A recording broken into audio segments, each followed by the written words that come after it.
भाजपा की सरकार, ब्राह्मण मुद्दा एक बार फिर से गर्म। अब ऐसे सवाल पूछे जाएंगे। और तो और उसके बाद कोई कोर कसर नहीं छोड़ी ब्राह्मणों को अपमानित करने।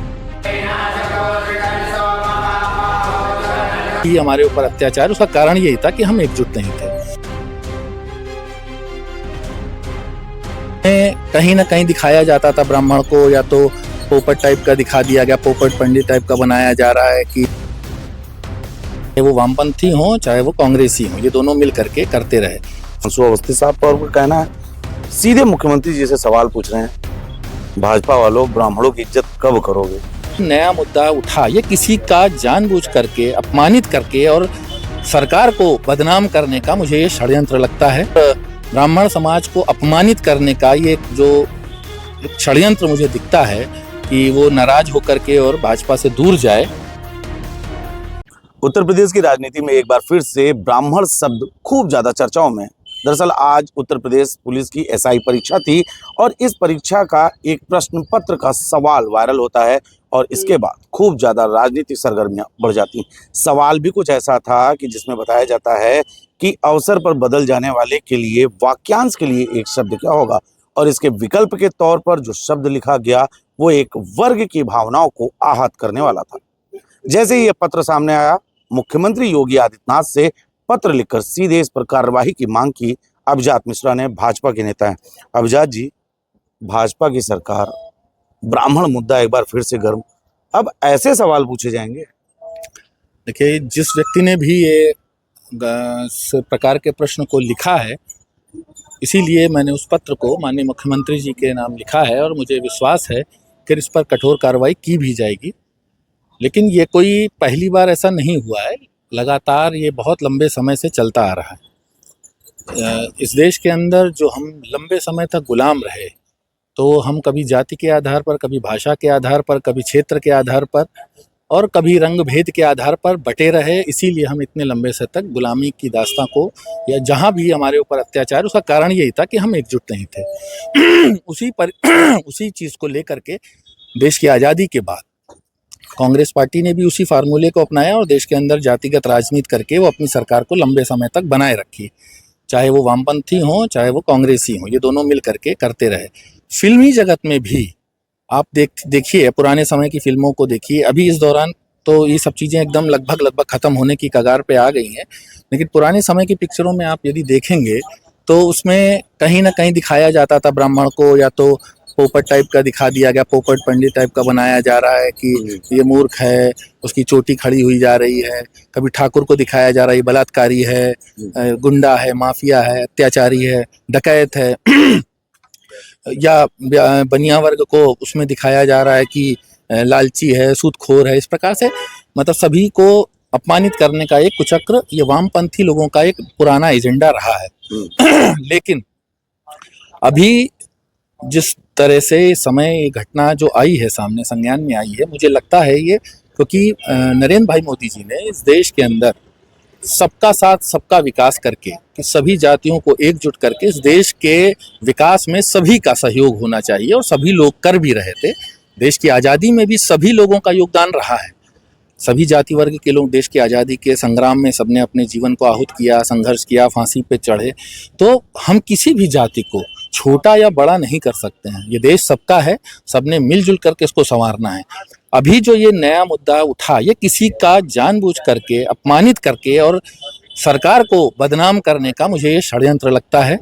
और इसीलिए मैंने पत्र के माध्यम से मुख्यमंत्री जी को अवगत भी कराया और उनसे मांग भी की है कि जिस व्यक्ति ने भी इस घटना को अंजाम दिया है और ब्राह्मण समाज को अपमानित करने का ये जो षड्यंत्र मुझे दिखता है कि वो नाराज होकर के और भाजपा से दूर जाए, तो ये कहीं ना कहीं एक बड़ा षड्यंत्र मुझे दिखता है। अच्छा, उम्मीद है आपको कि कार्रवाई होगी? मुझे पूरी उम्मीद है कि इस पर कार्रवाई की भी जाएगी और जो भी दोषी है उसको कड़ी से कड़ी उसके खिलाफ सजा भी होगी। जो भी इस पे सजा का प्रावधान होगा उसके तहत उसके ऊपर कार्रवाई। कांग्रेस ने बड़ा हमला बोल दिया है। कांग्रेस के प्रवक्ता अंशु अवस्थी साहब का कहना है, सीधे मुख्यमंत्री जी से सवाल पूछ रहे हैं, भाजपा वालों ब्राह्मणों की इज्जत कब करोगे?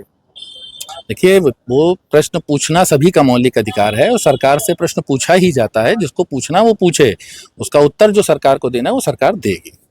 ये मैं आश्वस्त करता हूँ, मुझे उम्मीद है कि इस पर कार्रवाई होगी बहुत जल्द। क्या लग रहा है कि अभी स्वामी अभिमुक्तेश्वरानंद वाला मामला चल रहा था, बटुकों का मामला आया, उसी के बीच में अब एकदम से अचानक से ये मामला आ गया। ब्राह्मण राजनीति इस वक्त क्यों आखिर घेर रही है, योगी सरकार को घेर रही है, और जो भी मामला आता है वो डायरेक्ट सूबे के मुखिया योगी आदित्यनाथ पर आ रहा है। देखिए, जो लोग इसको मुद्दा बना रहे हैं वो अपने गिरेबान में झांक के देखें कि उन्होंने उनके ऊपर लाठी चलवाई, समय समय पर उन्होंने ब्राह्मणों के साथ में क्या किया। समाजवादी पार्टी को खासकर मैं कहना चाहता हूँ, एक बार कन्नौज की एक घटना को मैं बताता हूँ कि जिसमें अखिलेश जी वहाँ पर गए थे चुनाव प्रचार में, तब ये मुख्यमंत्री भी नहीं थे और कहीं उसने अपनी पार्टी के उसमें कहीं दायित्व भी नहीं थे। वहाँ पर चुनाव हो रहा था कन्नौज में, और वहाँ पर जा करके इन्होंने वहाँ पर एक शायद संजय मिश्रा नाम का एक कार्यकर्ता था भाजपा का, उसका सर कटवा करके लखनऊ मंगवाया था इसी कालीदास मार्ग में मुख्यमंत्री आवास पर। तो वो कम से कम ब्राह्मणों के हित की बात को हमको जिस तरीके से वो करके एक राजनीतिक लाभ लेने का प्रयास कर रहे हैं वो ना करें। उनको ब्राह्मण समाज भली भांति जानता है और उनको कोई भी फायदा मिलने वाला नहीं है इस प्रकार की जातिगत जो राजनीति, वो तुष्टीकरण जो करते हैं मुस्लिमों का, बस वही करें। वही वर्ग हो सकता है थोड़ा बहुत वोट दे, और जो कल्पना उनकी यदि है कि वो वापस आने वाले हैं वो भूल जाए, वो कभी नहीं आने वाले हैं। अभी मुक्तेश्वरानंद जी से आशीर्वाद तो ले आए हैं मुख्यमंत्री बनने का। आशीर्वाद लेने से कुछ नहीं होता है, आशीर्वाद वो किसी का भी ले जा करके, वो जनता के सामने एक्सपोज हो चुके हैं। जनता उनको जान चुकी है कि वो अपने परिवार से आगे बढ़कर कुछ नहीं कर सकते। उनके लिए मुख्यमंत्री भी वही बनेंगे, उनके लिए वो प्रदेश के अध्यक्ष, राष्ट्रीय अध्यक्ष भी बनेंगे, सब कुछ वो ही बनेंगे। और ये यादव समाज के अंदर भी बहुत जागृत हो रहा है। वो भी जानना है कि इनको अपने परिवार को छोड़ करके आगे किसी को न देखना है न समझना है। क्षत्रिय समाज का साफ ऐलान हुआ है। क्षत्रिय समाज कह रहा है कि बराबर बार बार ब्राह्मण समुदाय को टारगेट किया जा रहा है और ये हमसे बर्दाश्त नहीं। देखिए, मैं जैसे पहले कह रहा हूँ, सबकी जो भावनाएं हैं वो भावनाएं सबकी सामने आती ही रहती हैं। उन भावनाओं को कोई रोक नहीं सकता, ना किसी के मुख पे कोई रोक सकता है। जिसको जैसा लगता है उसको इस लोकतांत्रिक व्यवस्था में बोलने का अधिकार है और वो बोलता भी है। तो सभी समाज का स्वागत है, जो भी जिसके मन में, देखिए लोकतांत्रिक व्यवस्था में हमें सबसे बड़ा अधिकार है हमको अपनी बात को रखने का। तो जिसको अगर कहीं गलत लगता है तो गलत को गलत बोले, इसमें कोई अपराध नहीं है। अच्छी चीज़ है भाई, कहीं अगर कुछ लग रहा है कि सरकार के संज्ञान में नहीं है कोई चीज़ और कहीं पर इस प्रकार का कोई अपना विचार रखता है तो उसको सरकार और हमारा संगठन बहुत ही गंभीरता से लेता है, उस पर काम करता है। एक अंतिम सवाल आपसे लेना चाहेंगे कि इस पूरे मामले को लेकर डिप्टी सीएम ब्रजेश पाठक ने भी अपने फेसबुक पेज पर लिखा है। उन्होंने साफ तौर पर कहा है कि इस पर बड़ी कार्रवाई होनी चाहिए। एक लाइन पर सोशल मीडिया यूजर ने कमेंट किया जिस पर उन्होंने लिखा, ब्रजेश पाठक जी ने, कि हम सभी जाति सभी वर्गों का सम्मान करते हैं। कमेंट आया उस पर, अभी भी आप ब्राह्मण शब्द लिखने में क्यों सकुचा रहे हैं? देखिए, भारतीय जनता पार्टी जो है, मैंने जैसे पहले बोला कि हम लोग सबका साथ सबका विकास की बात करते हैं। देश की आज़ादी में सभी जातियों ने इस देश को आज़ाद कराया है, अपना बलिदान दिया है। तो हम किसी भी जाति को ये नहीं कह सकते हैं कि फला जात का व्यक्ति या ढिमाके जात का व्यक्ति जो है वो ऊंचा है या नीचा है। सभी समान रूप से हैं। व्यक्ति के अंदर दोष आ सकते हैं, कोई जाति ही कोई जो जाति होती है उस पूरी जाति को हम ब्लैक लिस्टेड नहीं कर सकते हैं। व्यक्ति के अंदर विकार आना ये बहुत स्वाभाविक सी चीज़ है। तो किसी के अंदर आता है, उस व्यक्ति को उसकी जाति से नहीं जोड़ा जाना चाहिए। तो उन्होंने जो भी बोला है वो अपना सोच समझ के ही कुछ बोला होगा। तो मेरा मानना यह है फिलहाल कि कोई भी जाति हो सभी का सम्मान करना चाहिए और किसी को नीचा ऊंचा दिखाने का प्रयास नहीं करना चाहिए। ये सब विदेशी शक्तियों का एक समय में रहा है, एक षड्यंत्र रहा है कि हमारे यहाँ की सभी जातियों को आपस में लड़ाने का काम किया गया है। हम लोग जो 4 वर्णों की जो व्यवस्था है वो अपने आप में अद्भुत है और उसी वर्ण व्यवस्था के आधार पर पूरे दुनिया में वही वर्ण व्यवस्था चलती है कि जो ब्राह्मण, क्षत्रिय, वैश्य और शूद्र का है, तो कोई शूद्र का मतलब नीचा नहीं हो गया, ब्राह्मण का मतलब कोई बहुत ऊंचा नहीं हो गया। सभी लोग अपना अपना कर्म कर रहे हैं। शिक्षा को लेना, शिक्षा को देना है ब्राह्मण का कर्म रहा है, समाज की रक्षा करना है क्षत्रिय का धर्म रहा है, व्यापार करके सबका पालन पोषण का जो है व्यापारियों का रहा है और तमाम सेवा के जो काम होते हैं शूद्रों का रहा है। तो ये कोई नीचा नहीं काम है भाई। खेती करना कोई क्या नीचा काम है? लोहारी का कोई काम कर रहा है कोई नीचा काम है? कोई काम नीचा नहीं है, सब महत्वपूर्ण काम है। जो हमारे सफाई कर्मचारी हैं कोई नीचा काम कर रहे हैं? माँ बाप जो होते हैं अपने बच्चे का मलमूत्र उठाते हैं तो वो माँ बाप हैं।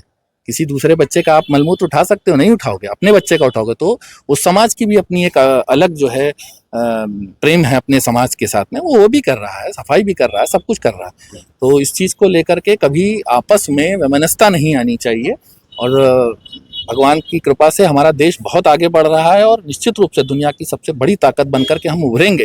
लेकिन इस प्रकार के कुचक्करों से बचना होगा, समझना होगा कौन लोग किस मंशा के साथ में हमें तोड़ने का प्रयास कर रहे हैं, और उनके खिलाफ मेरी जो माननीय मुख्यमंत्री से निवेदन है वो मुझे लगता है उस पर कार्रवाई होगी, उनको दंडित किया जाएगा। बहुत बहुत धन्यवाद उनसे बात करने के लिए। आप अभिजात मिश्रा हैं, उनका साफ तौर पर कहना है कि जिस प्रकार से इस प्रश्न पत्र में इस प्रकार का सवाल पूछा गया, इससे भावनाएं आहत हुई। उन्होंने सीएम योगी आदित्यनाथ से इस पूरे मामले की जांच के लिए और दोषियों पर कड़ी कार्रवाई की मांग की, और पूरी तरीके से वो आश्वस्त हैं कि इस पर जरूर कार्रवाई होगी। हालांकि समाजवादी पार्टी और कांग्रेस के द्वारा लगाए जा रहे आरोपों को लेकर उन्होंने साफ तौर पर पुराने उन तमाम वक्तव्यों को याद दिलाया कि किस प्रकार से समाजवादी पार्टी सरकार में ब्राह्मणों के साथ अहित हुआ था। बहरहाल अब इस पूरे मामले में क्या कुछ होगा, जांच में क्या कुछ होगा, ये तो भविष्य में ही दिखेगा, लेकिन मौजूदा समय में यह एक बड़ा राजनीति का विषय बन गया है। सहयोगी शिवांशु पटवा के साथ एशियन न्यूज के लिए लखनऊ से मैं नितेश मिश्रा।